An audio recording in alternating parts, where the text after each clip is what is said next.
کہ جس نے 10 سال پاکستانی قوم کے نوجوانوں کو گمراہ کیا، ہرا پاسپورٹ میں اونچا کروں گا، میں قومی غیرت کا مفتی اعظم ہوں، آج وہ قومی غیرت کا خود ساختہ مفتی اعظم پاکستانی غیرت کا جنازہ نکال رہا ہے، ہر فورم پہ ہمیں بے عزت کر رہا ہے، ملک کی معیشت کو تباہ کر دیا ہے اور ایک ایک ادارے کو اس طرح تباہ کر رہا ہے جیسے ایک بچہ جب کھلونا چلا نہیں سکتا، اسے کھلونا چلانا نہیں آتا تو وہ غصے میں آ کے جھنجھلاہٹ سے اس کھلونے کو دیوار پہ پٹکتے اور توڑ دیتا ہے۔ عمران خان سے یہ حکومت چل نہیں رہی، یہ نظام چل نہیں رہا، اور ایک ایک کر کے یہ ہر قومی ادارے کو دیوار پہ پٹک کر توڑ رہا ہے اور تباہ کر رہا ہے۔ جب ادارے تباہ ہوتے ہیں تو پھر ریاست اندر سے امپلوڈ کر جاتی ہے، ریاست کو پھر ٹوٹنے سے کوئی نہیں روک سکتا۔ عمران خان سپریم کورٹ پہ بھی حملہ آور، عمران خان الیکشن کمیشن پہ بھی حملہ آور، عمران خان اسٹیٹ بینک پر بھی حملہ آور، Imran Khan higher education commission پہ بھی حملہ آور، عمران خان پارلیمنٹ پر بھی حملہ آور، عمران خان صوبائی خود مختاری پہ بھی حملہ آور، عمران خان پاکستان کی معیشت پہ بھی حملہ آور۔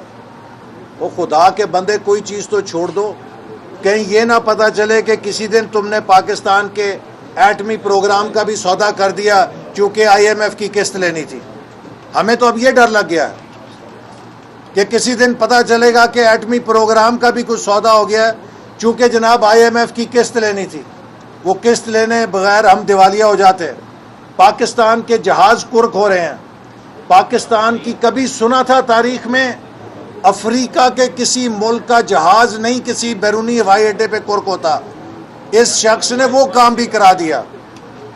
پاکستان کے ہائی کمیشن کے اکاؤنٹس کرک ہو گئے اور اب پتہ چلا ہے کہ براڈ شیٹ کی فائلیں غائب ہو گئی ہیں۔ براڈ شیٹ کی وہ فائلیں غائب ہوئی ہیں جن میں عمران خان اور شہزاد اکبر کی براڈ شیٹ سے ملاقاتوں کے تذکرے تھے، جہاں عمران خان کی حکومت کا ثبوت تھا، وہ فائلیں آج غائب کر دی گئی ہیں۔ کوئی پوچھنے والا ہے، کوئی تحقیقات کرنے والا ہے کہ وہ فائلیں کون اٹھا کے لے گیا، کیوں وہ فائلیں چلی گئیں؟ آج پاکستان کے قومی مفادات داؤ پہ لگ گئے ہیں صرف اس لیے کہ جو 2018 کی غلطی ہوئی ہے اس کو غلطی ماننے کے لیے تیار نہیں ہے، اور اس 2018 کی غلطی کے دفاع میں پاکستان کی مالیاتی خود مختاری جاتی ہے تو جائے، کشمیر کا سودا ہوتا ہے تو ہو جائے، ہم نے غلطی نہیں ماننی۔ جنہوں نے غلطی کی ہے اب بھی وقت ہے کہ غلطی مان لیں۔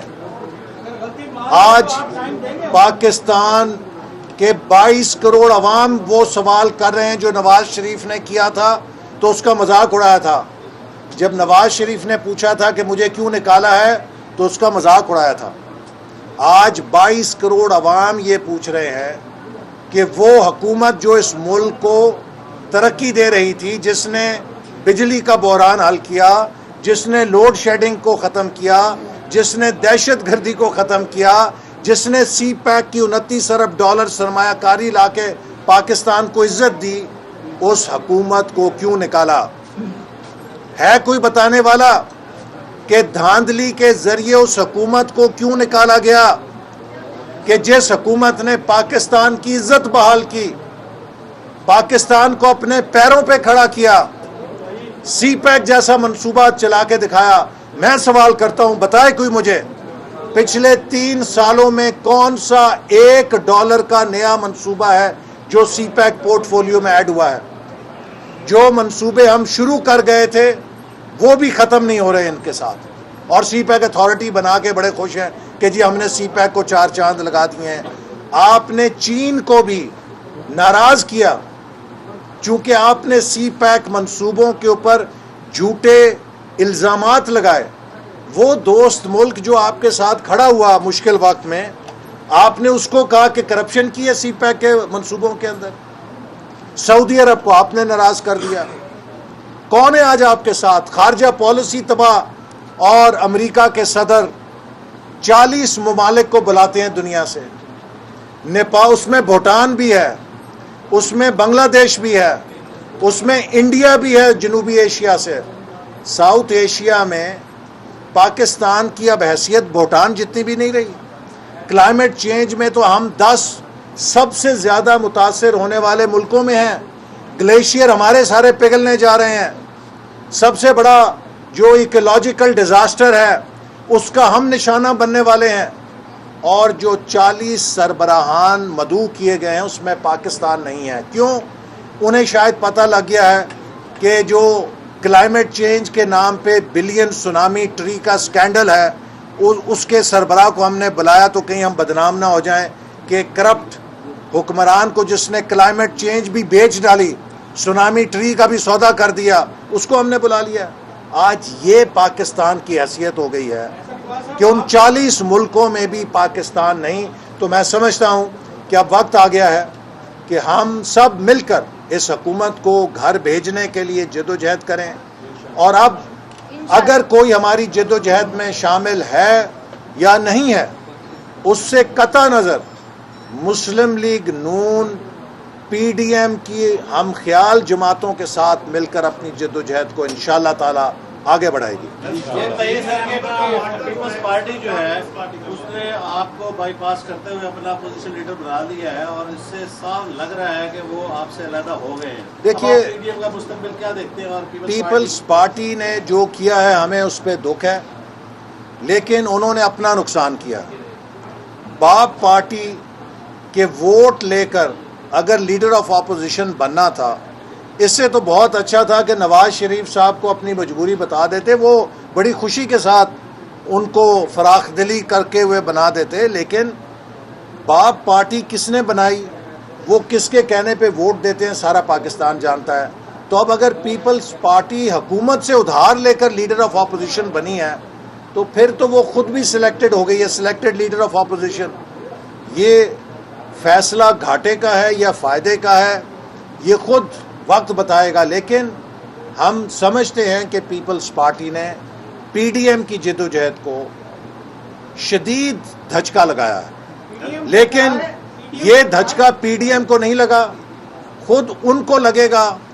اور جو پی ڈی ایم کی ہم خیال جماعتیں ہیں وہ انشاءاللہ تعالی اس اصولی موقف پہ کاربند ہیں اور اپنی جد و جہد جاری رکھیں گے.